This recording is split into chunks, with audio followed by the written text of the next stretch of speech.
Hello and welcome back to The Note. One of the more pleasant surprises of the last few months has been the economic recovery here in the UK. It's done a lot to alleviate the pressure both on the Bank of England and on the Treasury. But where exactly has that recovery come from? Is it sustainable, or is it part of the old-fashioned political cycle? With me now to discuss this is the Managing Director of Capital Economics here in London, Roger Bootle. Roger, thank you very much for joining me today. Let's start by taking a look at the contributions to the UK's GDP growth. And it looks on this basis though it's largely a consumption-led recovery rather than anything driven by exports.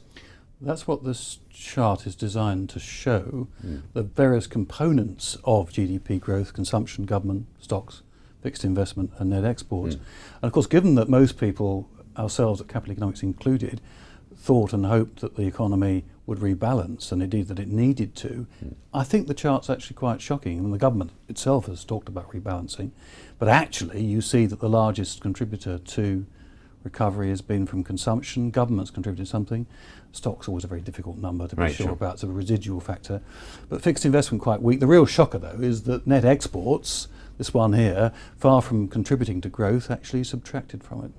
Okay, so in many ways this is about a deepening imbalance, and presumably consumption might be an artefact of cheap credit. I think there are several factors behind the strength of consumption.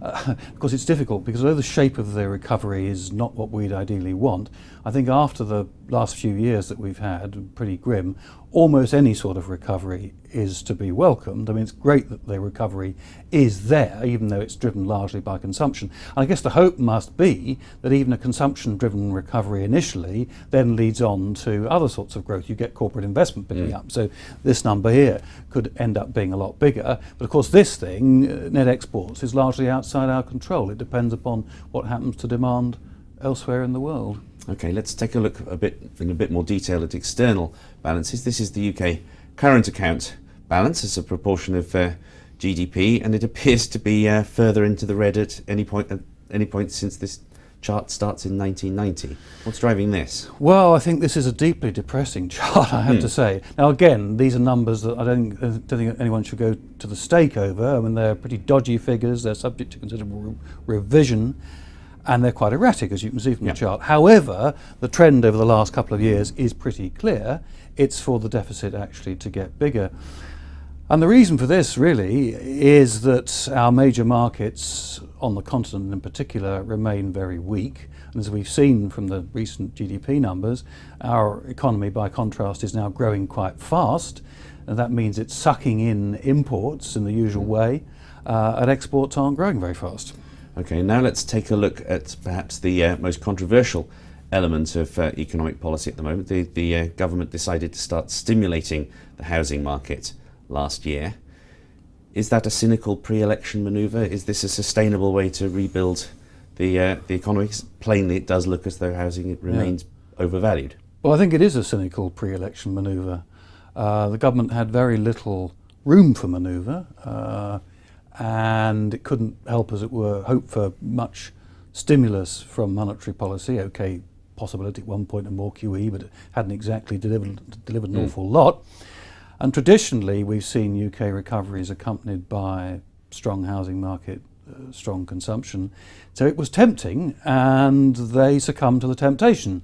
Now, I'm not sure actually how far that policy is really behind the recent strength of the housing market and how far it's other factors. I mean, for instance, we've had employment growth very strong.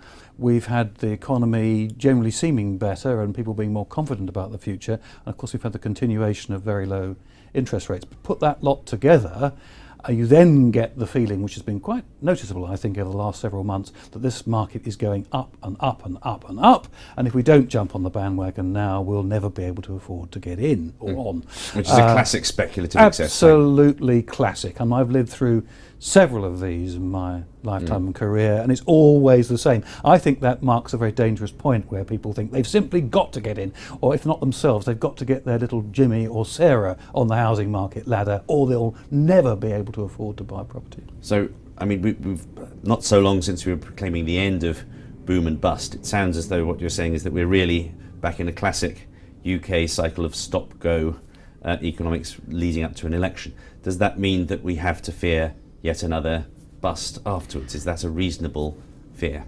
I think one ought to fear some sort of adjustment afterwards. It's not necessarily going to be a housing bust, and I think the options are going to be either there's going to be a housing bust in response to higher interest rates, which won't come soon in my view, but it will come eventually, or the housing market and various other parts of the economy will have to be bailed out by a burst of higher inflation associated with a much weaker exchange rate.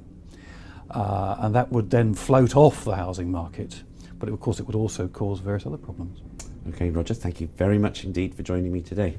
That was not exactly a positive or enthusiastic coverage of the UK economy, but it does obviously make a lot of sense.